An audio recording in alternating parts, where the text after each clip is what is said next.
सहनाववतु सहनौ भुनक्तु सह वीर्यं करवावहै तेजस्विनावधीतमस्तु मा विद्विषावहै। ॐ शान्ति शान्ति शान्तिः। अखण्डमण्डलाकारं व्याप्तं येन चराचरं तत्पदं दर्शितं येन तस्मै श्रीगुरवे नमः। अज्ञानतिमिरान्धस्य ज्ञानाञ्जनशलाकया चक्षुरुन्मीलितं येन तस्मै श्रीगुरवे नमः।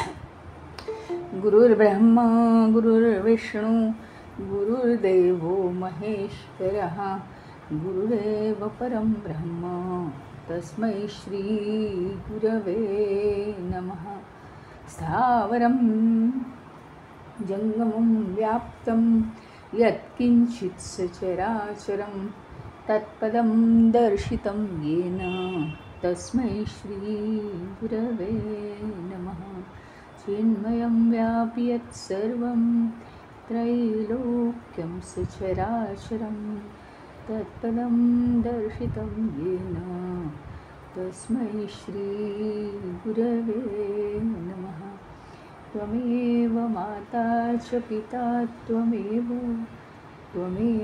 बन्धुश्च सखा त्वमेव विद्या द्रविणं त्वमेव सर्वं मम देवदेव त्वमेव सर्वं मम देवदेव।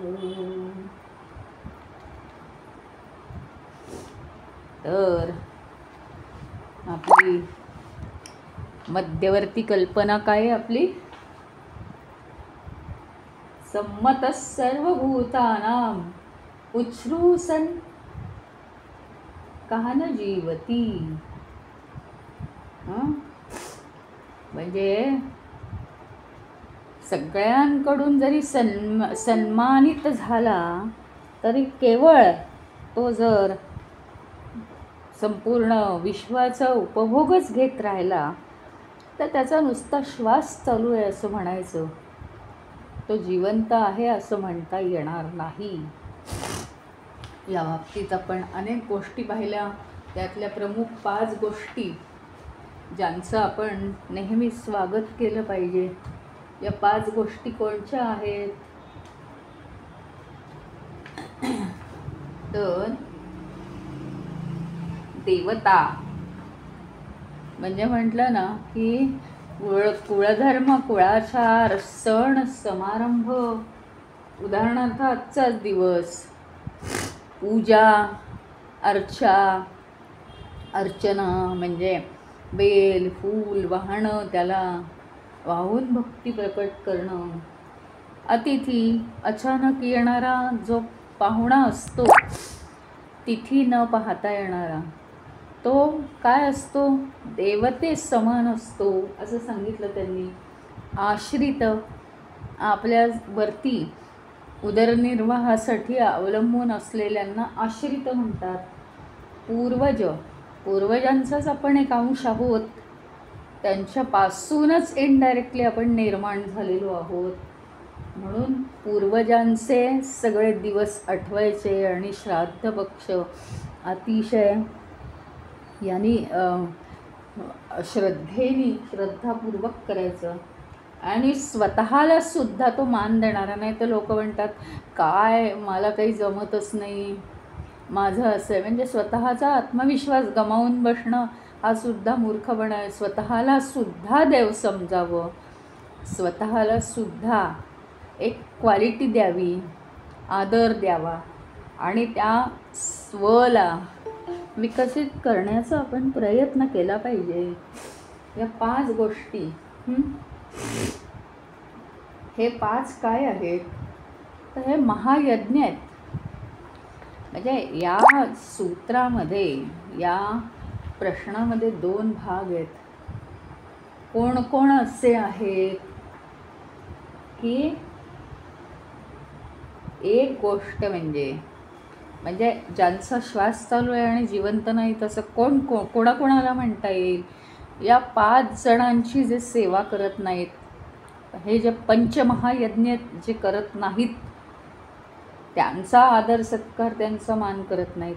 आणि दुसरे म्हणजे मग ते कितीही बुद्धिमान असो, कितीही यश मिळवलेले असो, कितीही लोकांकडून सन्मानित झालेले असो, तरीसुद्धा जर ते फक्त स्वतःचं जीवन जगण्यात, स्वार्थी जीवन जगण्यात आणि या सृष्टीतला फक्त उपभोग घेण्यात ते मग्न असतील, तर त्यांचा श्वास चालू आहे पण ते जिवंत नाहीत.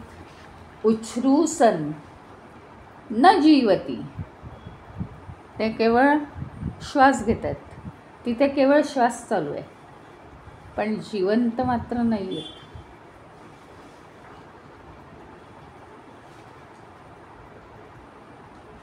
आणि म्हणजे यातून एक सांगायचं आहे, हे तर सगळे आहेत, व्यावहारिकरित्या हे सगळं आहेच. आश्रितांमध्ये अजून आपण कशाचा विचार करू शकतो सांगा बरं? जर काही प्राणी पाळले असतील तर त्यांचा उदरनिर्वाह व्यवस्थित झाला पाहिजे, त्यांची सोय झाली पाहिजे. त्याचप्रमाणे उन्हाळ्यामध्ये वगैरे पक्ष्यांना पाण्याची गरज असते. जिथे आपल्या घराजवळ मागे पुढे सावली असेल तिथे पाणी, कधी धान्याचे दाणे, कधी काही. कारण उन्हाळ्याच्या मानाने पक्ष्यांचं जीवन हे अतिशय नाजूक असतं. उन्हाळा त्यांना सहन होईल नाही होईल, आणि पिल्लं तर खूपच लहान असतात.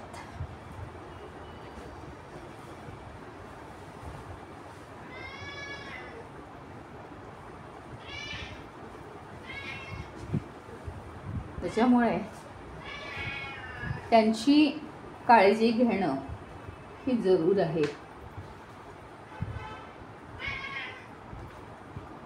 आता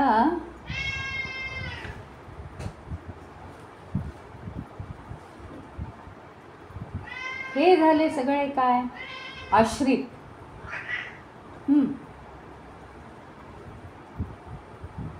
म्हणजे काय आहे माहिती का? आपली सगळ्यांबद्दल आपल्या मनात अतिशय प्रेमभाव आणि अशा हेतूने त्यांची काळजी घेतली गेली पाहिजे. म्हणजे काय की नुसतं सगळ्यांना अर्पण करायचं म्हणून होता, बाकी मनात काहीच भाव नाही, असं असतं कामा नये. तर त्या अत्यंत प्रेमाच्या भावनेनी त्यांची काळजी. उदाहरणार्थ, आपण काहीतरी महत्त्वाच्या कामात आहोत, अतिथी आलेला आहे, इकडे आतमधल्या खोलीत यायचं आणि वाकडं तोंड करायचं आणि समोर जायचं आणि भराभर खाणंपिणं आपटायचं त्याच्या पुढे, आणि तो काय कामासाठी आला आहे वगैरे त्याच्यात काही जास्त लक्षच नसतं. म्हणजे खाणंपिणं दिलं एकदाचं की एकदाचं, पटकन याला बाहेर काढू, असा जो भाव आहे.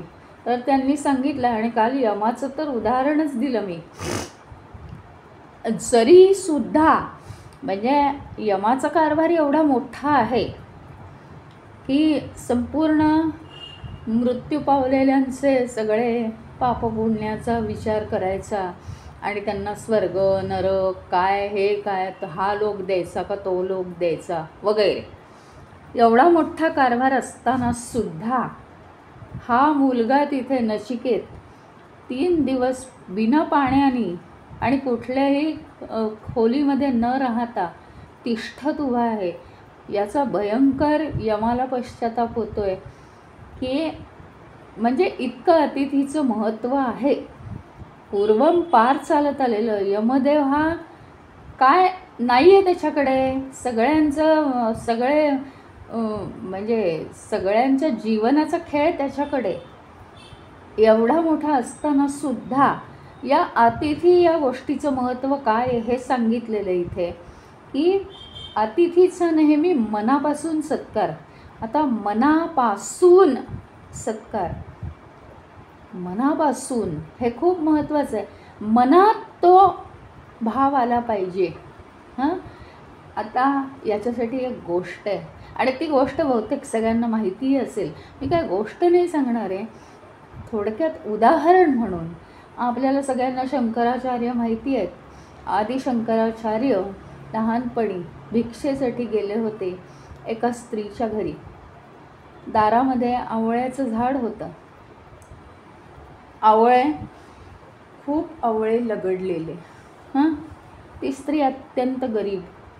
एका वेळेस तरी जेवत असेल की नाही माहिती नाही. आणि अचानक हे भिक्षा मागायला तिथे गेले. 12ची वेळ आहे. त्या स्त्रीला असं वाटलं, आता मी काय करू.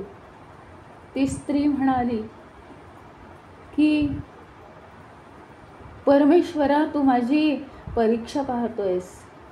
काय करू मी, माझ्या घरात काही म्हणजे काही नाही आहे तुला द्यायला, आणि अतिथीला द्यायला काहीतरी पाहिजे. असं करून ती वर बघायला लागली आणि विचार करायला लागली. तर तिला हे खूप सारे आवळे आलेले दिसले आणि तिने ते आवळे काढले. आवळे काढले आणि शंकराचार्यांना, भिक्षूच्या रूपात असलेल्या शंकराचार्यांना ते दिले. आणि ती म्हणाली, माफ करा, माझ्याकडे ह्याच्याशिवाय दुसरं काहीही नाही आहे. शंकराचार्यांनी तिच्या मनातला हा भाव ओळखला आणि त्यांनी काय केलं आहे, आपल्या सगळ्यांना ही गोष्ट माहिती आहे. तिने ते आवळे त्यांना दिले. त्यांनी ते घेतले. तिथून ते निघाले. त्यांनी आवळ्याच्या झाडाखाली नजर टाकली आणि तिथून निघाले. ते जास्त काही बोलले नाहीत.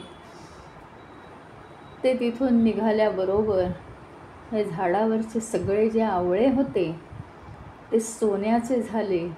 आणि आवळा पिकला की खाली पडायचा. ते सोनं विकून तिचं जन्मभर गुजरण चालली. कितीतरी ती आनंदात राहिली. कोणत्या भावांनी तिने अतिथीला दिलं आहे, आणि अतिथीला जर या भावाने दिलं तर त्याच्या मनाची भूक, तहान, हां, तो रस्त्यावरून चालणारा भिक्षुक आहे, शंकराचार्य ते आहेत वगैरे, हे तिला काही माहिती नव्हतं. हां, गावाकडच्या स्त्रियांना इतकं काही हे नसतं. पण 12 वाजताच्या वेळेस कुणी माझ्या दारात आलं आहे, माझं जाऊ दे तिकडे, माझ्या घरी मला जेवायला आहे की नाही ते सोडा, पण जो कोणी माझ्या दारात 12 वाजता आला आहे तो असा रिकाम्या हाताने कसा जाईल, हा जो भाव आहे तिच्या मनात, त्याच्यावरती तो भाव शंकराचार्यांनी टिपला. आणि त्यांना ते कनकधारा स्तोत्र त्याच्यातून निर्माण झालेलं आहे. कनकधारा स्तोत्र, सोन्याची धारा. आवळे जसजसे खाली पडत गेले, हां, तसतसं ते सोन्याचे झाले. आणि सोन्याचे आवळे विकून तिचं भरपूर आयुष्याची उत्तम गुजरण चालली. त्यातून ते कनकधारा स्तोत्र निर्माण झालेलं आहे. म्हणजे काय, सिद्धी भरपूर आहेत हो तुमच्याकडे, त्याचा उपयोग काय आहे. जिथे गरज आहे तिथे ही सिद्धी, म्हणजे साधना केल्यानंतर जर सिद्धी आली, हाही एक भाव शिकण्यासारखा आहे.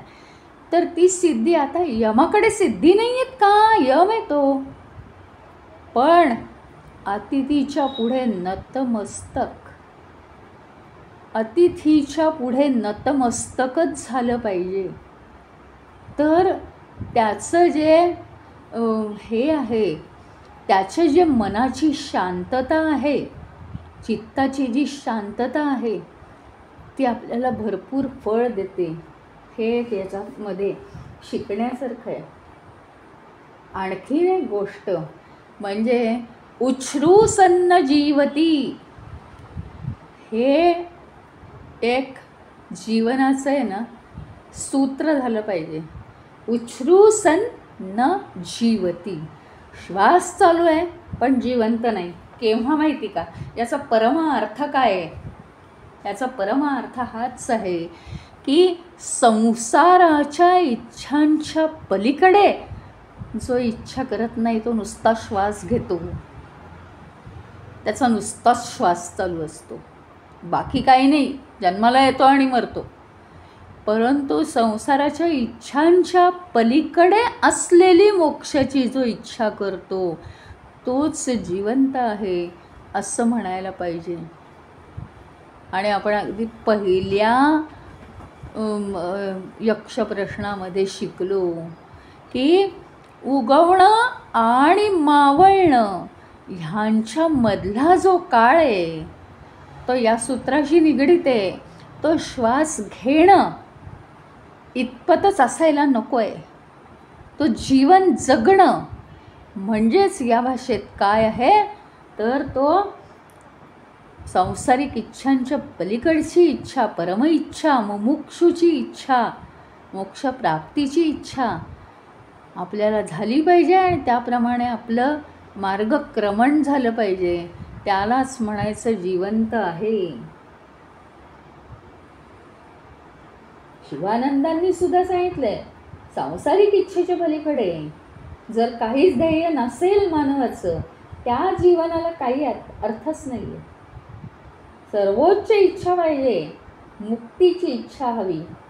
आणि त्याची इच्छा नुसती होऊन उपयोग नाही तर त्याचा विकास करत राहिलं पाहिजे. नाही तर काय आहे माहिती का, आत्म्याची हत्याच केली म्हणायचं, म्हणजे आत्महत्यारा आहे तो, असंही काही संतांनी म्हटलेलं आहे. आत्मज्ञान प्राप्त न करता देह टाकला म्हणजे आत्म्याची हत्या केली असंही काही संत म्हणतात.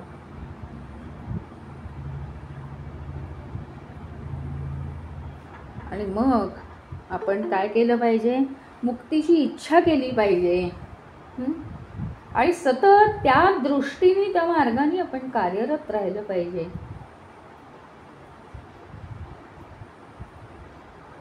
आणि आपली त्याच्यासाठी म्हणजे आपल्याला मुक्तीची जर इच्छा असेल ना तर त्याच्यासाठी आपल्याला या गोष्टी महत्त्वाच्या आहेत, शरीर, मन, बुद्धी. आणि म्हणून आपण शारीरिक, मानसिक आणि आध्यात्मिक आरोग्याची काळजी घेणं अत्यंत आवश्यक आहे. आपल्याला सगळ्यांना आता खूप माहिती झालं आहे यातलं की शारीरिक आरोग्य म्हणजे काय तर माहितीच आहे, आपली तब्येत, सगळ्या रोगांपासून वाचवणं स्वतःला. मग ते कोणतं अन्न आपल्याला चालतं, काय नाही चालत, पथ्य, पाणी, हे ते सगळं पाळायचं. दुसरी गोष्ट की मानसिक आरोग्य हे कशाने, मन स्थिर झालं पाहिजे, त्यात थोडीशी वैराग्याची भावना. वैराग्य याचा अर्थ भूतकाळ विसरा. वैराग्य म्हणजे फक्त वर्तमान काळात राहा, बाकी कशाचाही विचार नको. वर्तमान काळ 100% आपण करायचा आहे, बस त्याच्यात 100% इन्व्हॉल्व पाहिजे, म्हणजे सगळं वैराग्य येतं. आधीच्या आणि नंतरच्या गोष्टींबद्दल आपण खूप वेळा ह्या शब्दाचा अर्थ पाहिला. वैराग्य विराग या शब्दापासून निर्माण झालेला आहे. तो राग म्हणजे काय तर त्याच्याबद्दल, राग म्हणजे आपला राग द्वेष नव्हे, तर राग म्हणजे अनुराग, तर म्हणजे त्याच्याबद्दल आसक्ती निर्माण होणं, त्याची आवड निर्माण होणं. आता हा जो राग आहे त्याच्या दूर जाणं, प्रत्येक गोष्टीबद्दलचं विचार करत बसणं हे नाही आहे त्याच्यात. विराग म्हणजे सगळ्या भूतकाळाला विसरायचं. 1 मिनिटापूर्वीसुद्धा जे घडलं आहे तेही विसरून आत्ता काय करायचं आहे एवढंच आपण आठवायचं आणि एवढ्याच याच्यात इन्व्हॉल्व व्हायचं, म्हणजे वैराग्य. आणि वैराग्य हे हवं आहे. मग मानसिक आरोग्य कसं जपायचं, स्थिरता आणायची, चंचलता सोडून द्यायची. चंचलता कशाने येते, वर्तमान काळात काम करत असताना भूतकाळ आणि भविष्यकाळाच्या आठवणींनी आपल्याला चंचलता येते. चंचलता ह्याचा अर्थ आत्ता चालू कामात लक्ष नसणं. तो एखादा मुलगा अभ्यासाला बसला की सारखं ग्राउंडवरच्या क्रिकेट खेळणाऱ्या मुलांकडे लक्ष, मला कधी जायला मिळतं, आई कधी सोडते. आई म्हणते तू किती चंचल आहेस रे, तुझा अभ्यासात लक्ष नाही लागत.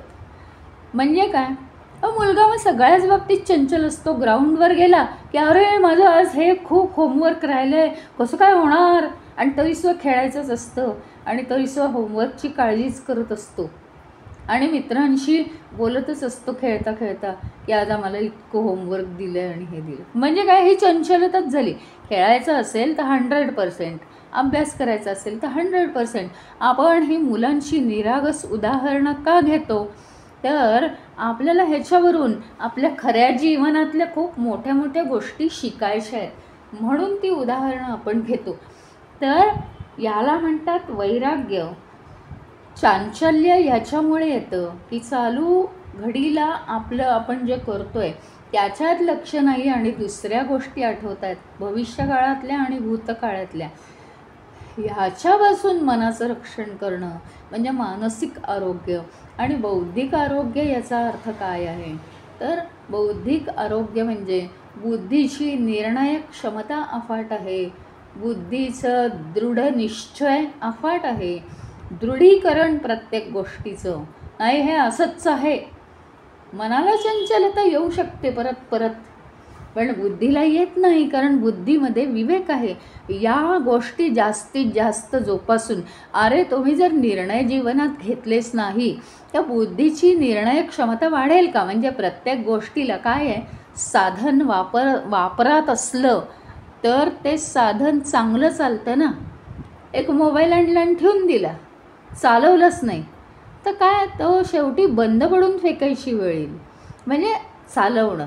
हां, किंवा एक सुरी आणली, वापरलीच नाही, कित्येक दिवस ठेवून दिली आहे नुसती, तर नाही, एक तर काय होईल, न चालवल्यामुळे धार जाईल, नाहीतर काहीतरी गंज पकडेल, नाहीतर अजून काहीतरी होईल.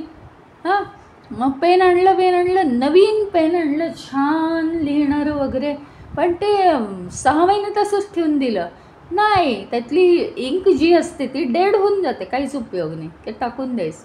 ह्याचा अर्थ नियम काय आहे, साधनांचा नियम काय आहे, तर ते साधन वापरलं गेलं पाहिजे. मनुष्य ही बुद्धी जितकी वापरेल तेवढी त्याची निर्णायक क्षमता जास्त वाढेल. दृढ निश्चय, दृढीकरण करणं, सगळ्या गोष्टींचं दृढीकरण हे जीवनात खूप महत्त्वाचं आहे.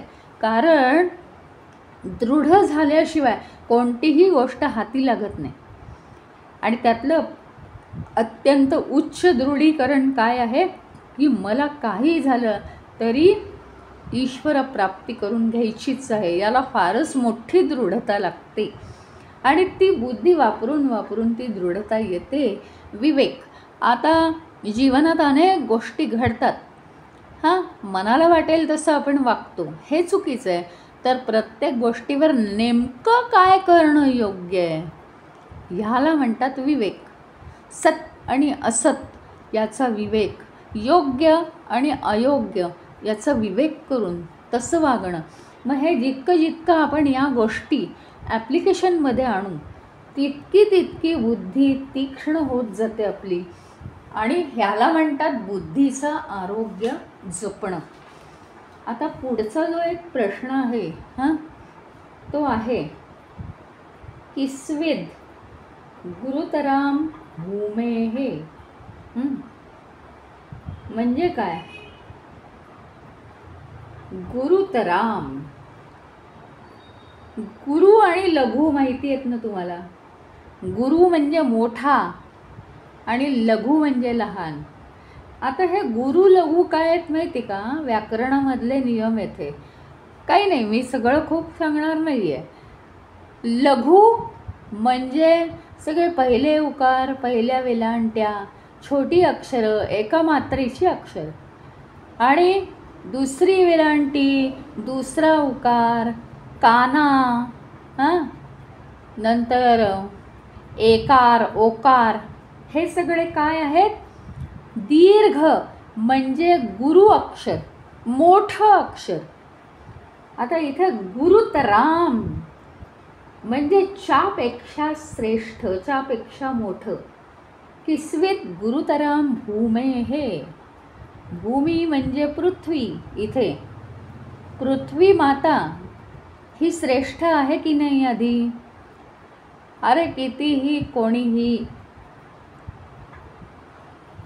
पापी असो, पुण्यवान असो, कितीही हाल करो, कोणी त्याच्यावर शिव्या देणारा माणूस बसो भूमीवर, कोणी त्रासलेला माणूस बसो, कोणी काहीही करो, कोणी चांगलं असू दे, कोणी वाईट असू दे, सगळ्यांचं ओझं, पापी लोकांच्या पापाचं सुद्धा ओझं ती जमीन घेते. आणि ती जमीन अतिशय, भूमी अतिशय सहनशील आहे. पृथ्वी माता अतिशय सहनशील आहे. ती उन्हाचा त्रास सहन करते, त्याच्यानंतर ती अजून कितीतरी गोष्टी सहन करते. बेफाम पाऊस असला तरी सहन करते, थंडीसुद्धा ती सहन करते स्वतःच्या अंगावर घेऊन.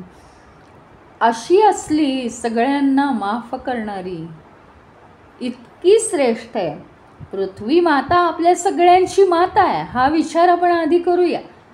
आणि प्रश्न मात्र काय आहे, इतकी ती श्रेष्ठ आहे तरीसुद्धा पृथ्वी मातेपेक्षा मोठं कोण, श्रेष्ठ कोण, उच्चतर कोण? तर आपली माता. आपली माता. असं का म्हटलेलं आहे आता आपण पाहणार आहोत. आता ही माणसं या पृथ्वीवरती कशीही असतात तरी ती सगळ्यांचं पालनपोषण करते की नाही नीट? असं काही तुम्हाला झालेलं दिसतं का, की काहीतरी झालं आहे गडबड आणि अचानक काहीतरी झालं कारण पृथ्वी कोपली आहे? असं काही होत नाही. तर पृथ्वीच्या अंगी काय आहे, गुरुतराम सहिष्णुता. म्हणजे इतकी उच्च तिच्या अंगी सहिष्णुता आहे. म्हणजे हे आहे, संयम आहे, दयाळूपणा आहे पृथ्वीच्या अंगी. पण तिच्या ही पलीकडे आपली माता आहे. त्याचं कारण आहे, माता ही अशी गोष्ट आहे, जे काही निर्माण झालेली मुलं आहेत, लौकिक भाग बघतोय आपण, जी निर्माण झालेली मुलं आहेत, ती मुलं आता ती अतिशय खूप जे लहान असतं बाळ पाळण्यातलं, तर हळूहळू मोठं होत जातं आणि चालायला लागतं. हे तर खूपच नाजूक प्रकरण आहे.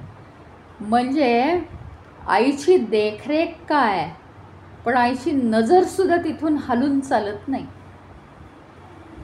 इतकं नाजूक प्रकरण आहे.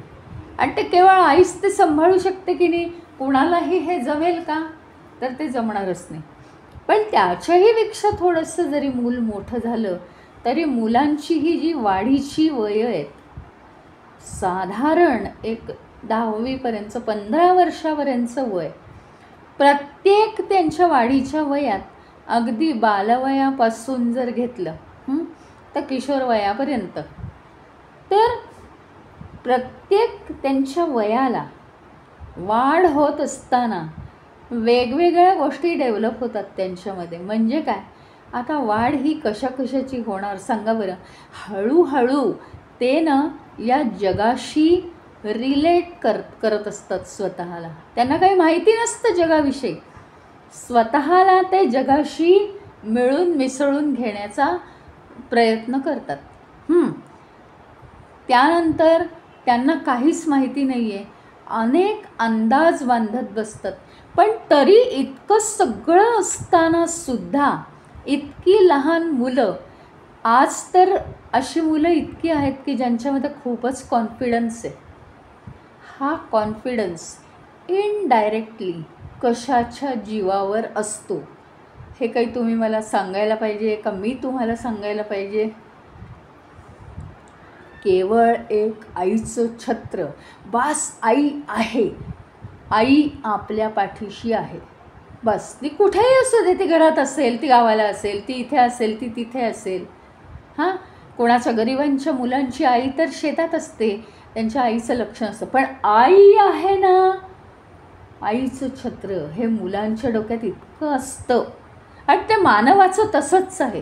त्याचं कारण तो आईचा अंशच नाही आहे का? तर मुलांच्या या वाढत्या वयामध्ये त्यांना संपूर्ण 15 वर्षापर्यंत तर सतत त्यांना काहीतरी रोज नवीन दिसतं या जगामध्ये, आणि त्यांच्या मनाला कुठे ना कुठे अस्थिरता, नेमकं हे काय आहे, असं लोक का वागतात, असं इथे का झालं, तसं का झालं, मोठी माणसं असं खोटं का बोलतात, हे असं का, ते तसं का, अनेक प्रश्न पडतात. ते विचारतही नाहीत, कधी आईला विचारतात, कधी विचारतही नाही. इतकी गोंधळलेली असतात. म्हणजे त्यांची शारीरिक वाढ होत असते. आपल्याला माहिती आहे सगळ्यांना, शारीरिक वाढीमध्ये सुद्धा विशिष्ट वाढ होत असते. संस्कार असतात ते. त्याच्यानंतर मानसिक वाढ होत असते आणि बौद्धिकसुद्धा वाढ होत असते. ते कुठेतरी ती मुलं कोलमडून चालतील का?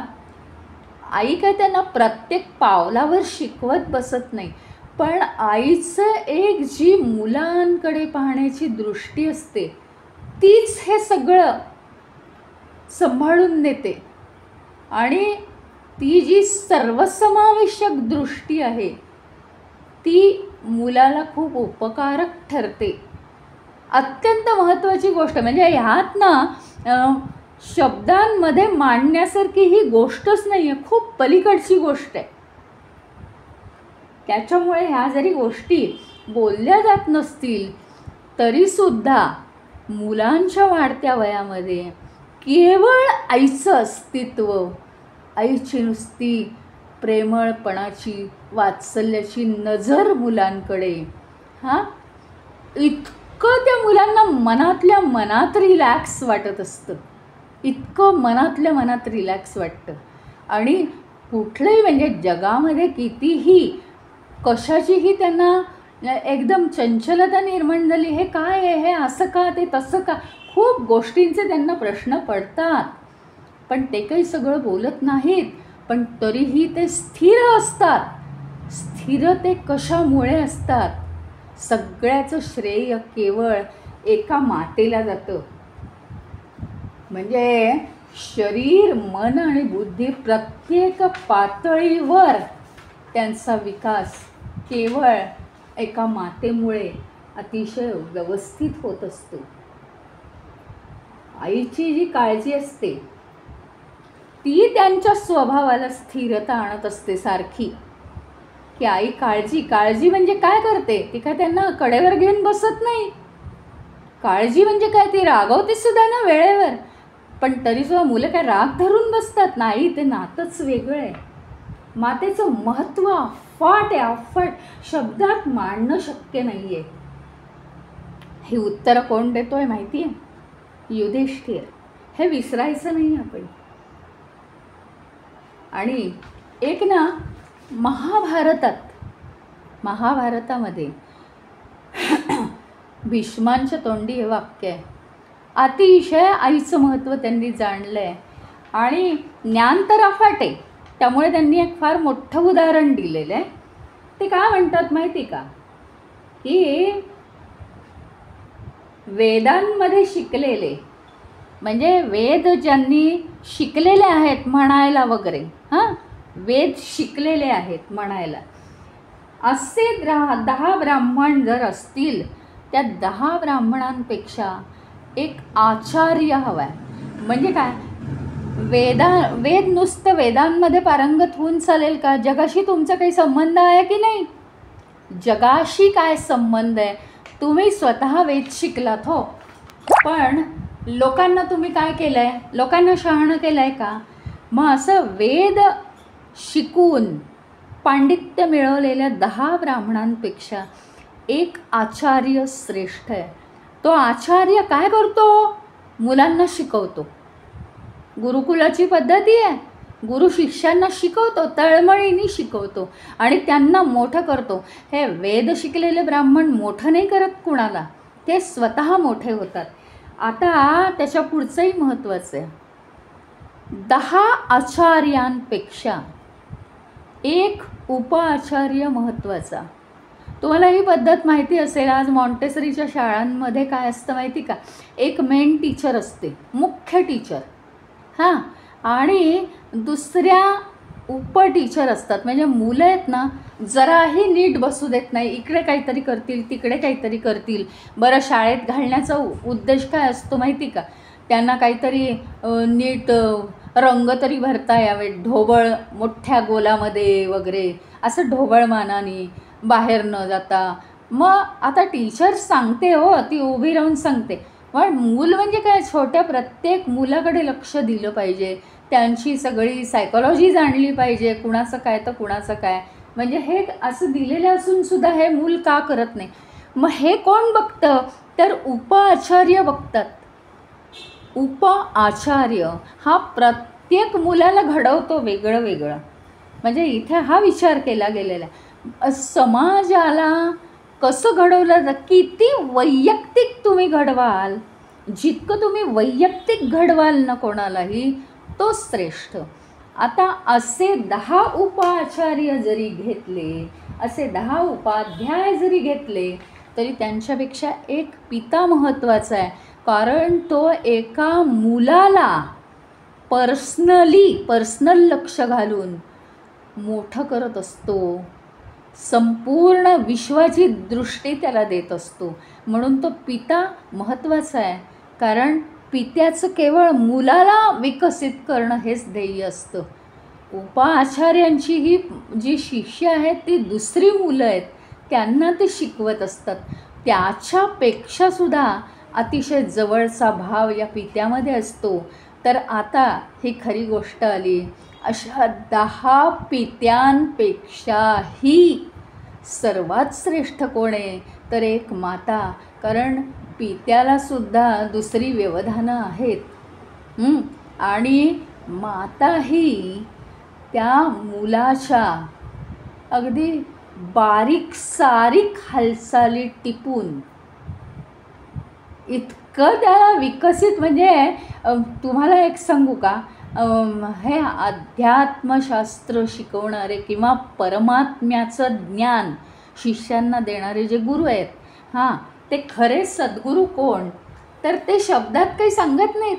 अनेक वेळा मी हे उदाहरण दिलेलं आहे की ते स्वामी त्यांच्याकडे हे गेले होते चिन्मयानंद, आणि काय झालं, शेवटी नुसती त्यांनी नजर टाकली, ते ध्यानातून उठेपर्यंत चिन्मयानंदजी बसले होते तिथे, त्यांचं ध्यान उघडलं, त्यांनी नुसती नजर टाकली यांच्याकडे, आणि चिन्मयानंद जे समजायचं ते समजले, आणि तिथून यांचा प्रवास चालू झाला. आज संपूर्ण 25 देशांमध्ये चिन्मय मिशन उभी केली आहे त्यांनी, आणि अतिशय हायर लेवलचं सगळं तिथं ज्ञान आहे.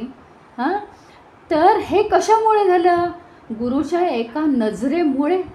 हे जे आहे, हे उदाहरण इथं मी एवढ्यासाठी देते, विषयात आपण आहोतच, विषयापासून लांब गेलेलो नाही आहेत.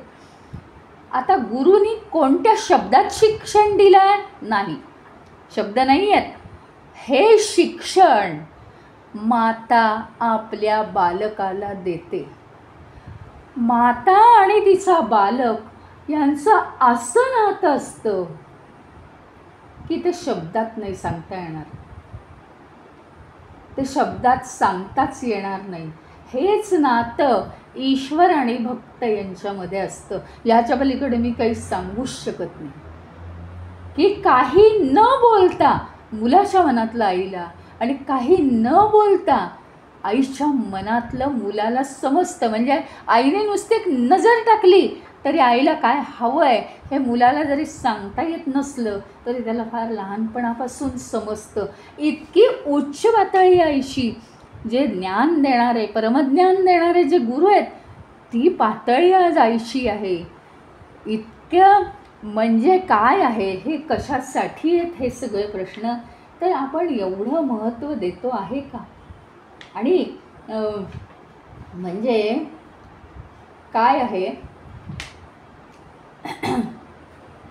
आपल्याकडे म्हणे ना, जननी जन्मभूमीश्च स्वर्गादपि गरीयसी. म्हणजे माता आणि मातृभूमी हे स्वर्गापेक्षाही महान आहेत. तर आता एकदा लक्ष्मण सांगत होता श्रीरामांना, अरे काय ही सोन्याने मढवलेली लंका. श्रीराम म्हणाले, हे बघ, ती जरी सुवर्णमयी असली लंका आणि ती जरी रत्नजडित खांब रत्नजडित भिंतींनी अशी भरलेली असली तरीसुद्धा मला अजिबात आवडत नाही. त्याचं कारण आपली मातृभूमी ही स्वर्गापेक्षा सुद्धा महान आहे. मातृभूमी ही आपली माताच आहे. आणि आईचं जे प्रेम असतं ना, मुलाने सुद्धा आईवर केलेलं जे प्रेम आहे त्याला मातृभक्ती म्हणतात. त्याला मातृप्रेम नाही म्हणत, मातृभक्ती म्हणतात. इतकं चांगलं नाव आहे त्याला, खूप महत्त्व आहे. आणि एवढं महत्त्व आहे, आता तुम्हाला ह्याच्या पलीकडची गोष्ट सांगते. आम्ही आमच्या डोळ्यांनी बघितलं आहे. संन्यासी लोक, संन्यासी लोक हे अलिप्त असतात सगळ्यांपासून, तरीसुद्धा त्यांना त्यांची जर माता आली असेल भेटायला तर मातेला नतमस्तक होण्याचा त्यांना अधिकार आहे. बाकी संन्यासी लोक कुणाला नतमस्तक होतात का? नाही, त्यांच्या पुढे लोक नमस्कार करतात. पण म्हणजे एक हे नाही, पण एक सर्वसाधारण हा नियम आहे. संन्यासी लोकांनी खूप उपासना केलेली असते, ते सर्वश्रेष्ठ असतात. मातेचं महत्त्व काय आहे हे ह्याच्यातनं दिसतं की सगळेजण संन्यासी लोकांच्या पाया पडतात. त्यांना कुठे पाया पडायची गरज आहे का? कारण कोणी त्यांच्यापेक्षा श्रेष्ठ नाही आहे म्हणून ते कुणाच्याच पाया पडत नाही. तरीही त्यांची जर तिथे माता आली तर मातेच्या चरणांवर ते डोकं ठेवतात. म्हणजे मातेमुळे आम्ही संन्यासी बनलो, या मातेच्या संस्कारांमुळे आम्ही इतके उच्च पदाला गेलो, हा भाव तिथे आहे. मग आता याच्यात एक अत्यंत महत्त्वाचं आपल्याला शिकायचं आहे आणि मगच या प्रश्नाला सोडायचं आहे. आपला काहीतरी विचार आहे की नाही? आपली माता कोण आहे आणि आपण कोणाची माता आहोत? कायम आपण कोणाची माता आहोत? म्हणजे मुलाची माता असणं ही एक गोष्ट वेगळी आहे आणि पुढे पुढे हे सगळं आश्रम बदलत जातात ना, नाही का? ब्रह्मचारी आश्रम, मग गृहस्थाश्रम होतं की नाही? मग मुलाचा गृहस्थाश्रम आला की आपण जरा दूर होतो माता म्हणून. तर ह्या सगळ्यांपेक्षा कायम टिकणारी आपण कोणाची माता आहोत? कारण आपण पारलौकिकसुद्धा पाहतो आहोत ना, अंतस्थ यज्ञ पाहतो आहोत, आपण अंतर्गत यज्ञ पाहत आहोत. मग आपली जी कायमची आपले पुत्र कोण आहेत? कायमची मुलं कोण आहेत? कोणाची माता आहोत आपण? आपली इंद्रिय, मन, चित्त, अहंकार यांची आपण माता आहोत. ही मुलं कशी असतात माहिती आहे? खोडकर आहेत ही मुलं. सारखी इंद्रिय बाहेर पडतात. विश्वाच्या गोष्टी आणू नका म्हटलं घरात तरी आणतात.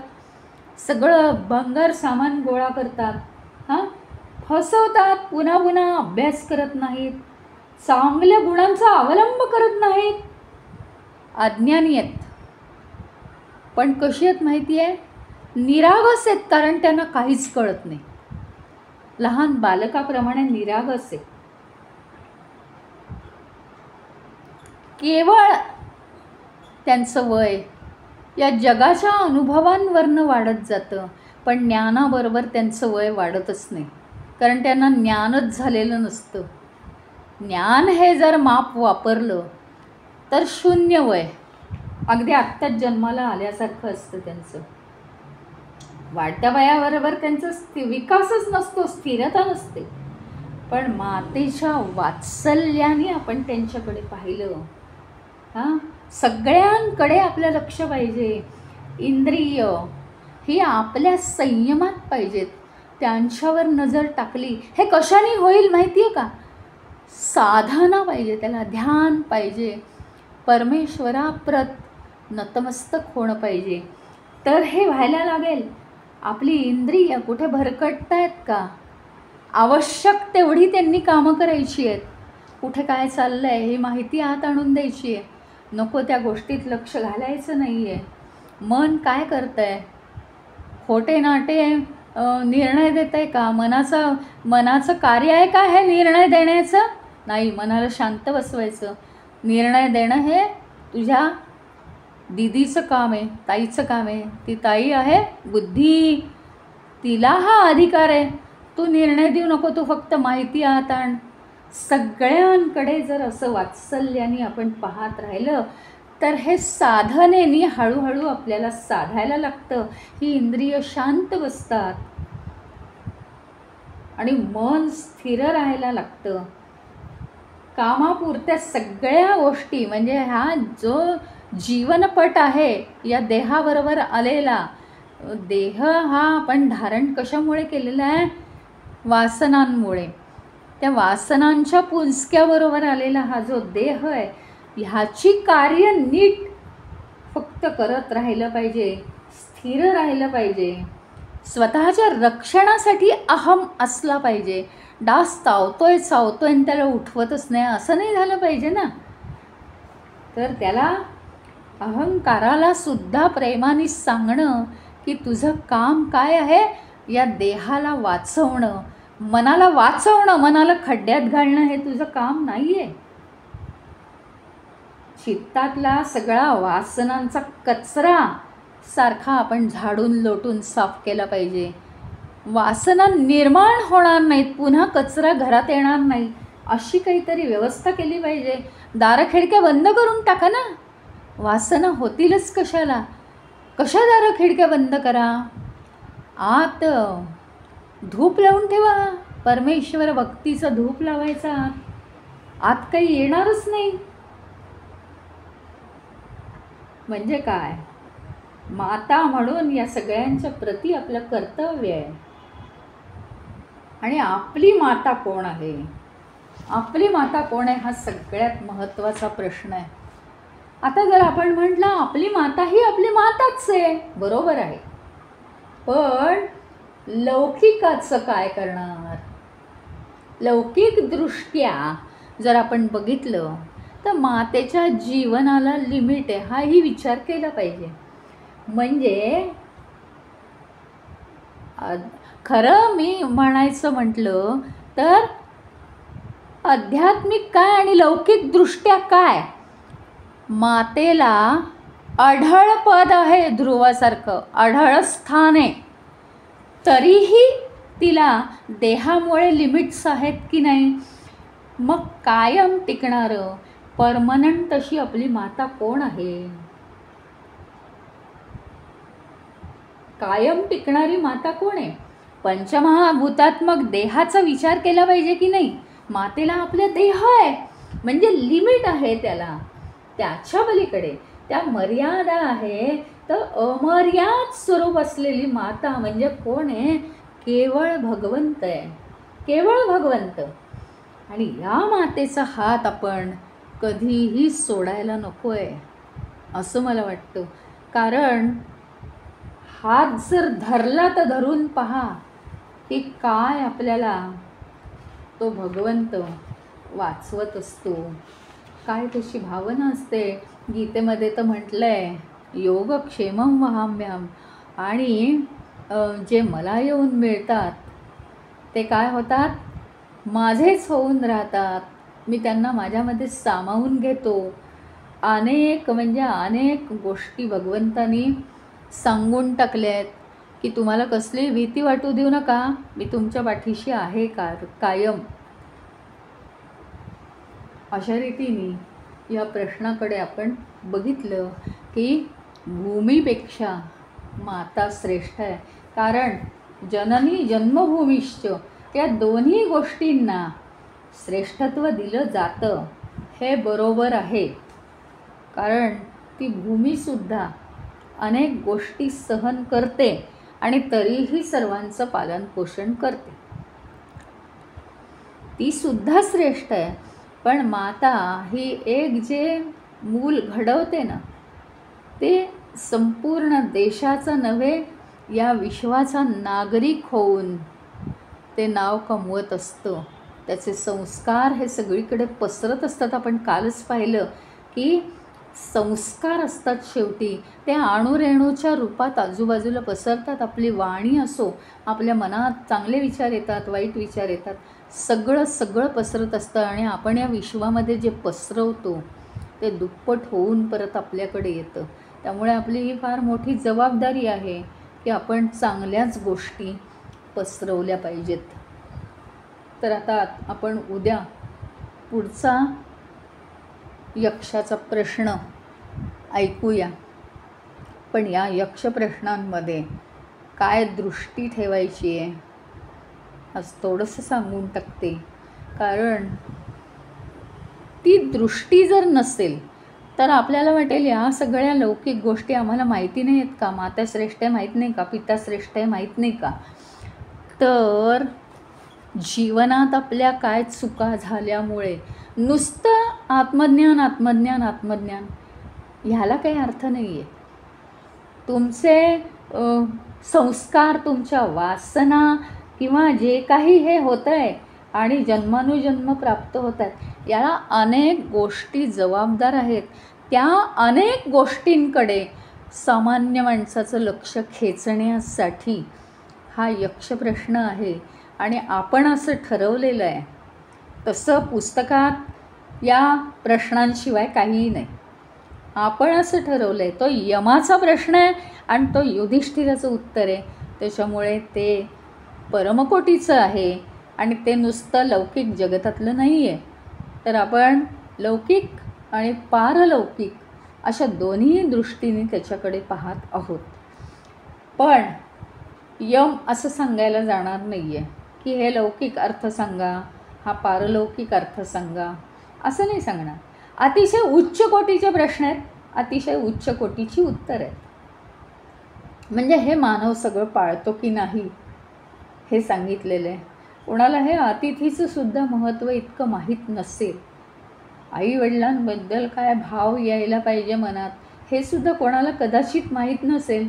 ऐकून होऊ शकतं ना. आणखीन सर्वसाधारणतः असतो, नाही असं माझं म्हणणंच नाही आहे, पण तरीसुद्धा काही अपवाद असतात. तर या यक्ष प्रश्नांनी मला तर वाटतं जीवन खूप आपलं सहजपणे विकसित होऊ शकतं. कारण आपल्या पातळीवरचं आहे ते सगळं ज्ञान. आणि किती छोट्या छोट्या गोष्टींनी आपण मागे पडतो आणि किती छोट्या छोट्या चुकांनी आपण जन्मानुजन्म घेत राहतो आहे. म्हणजे तो भाव आहे का आपल्याला. तर हे आजमावण्यासाठी हे प्रश्न आहेत आणि ही उत्तरं आहेत.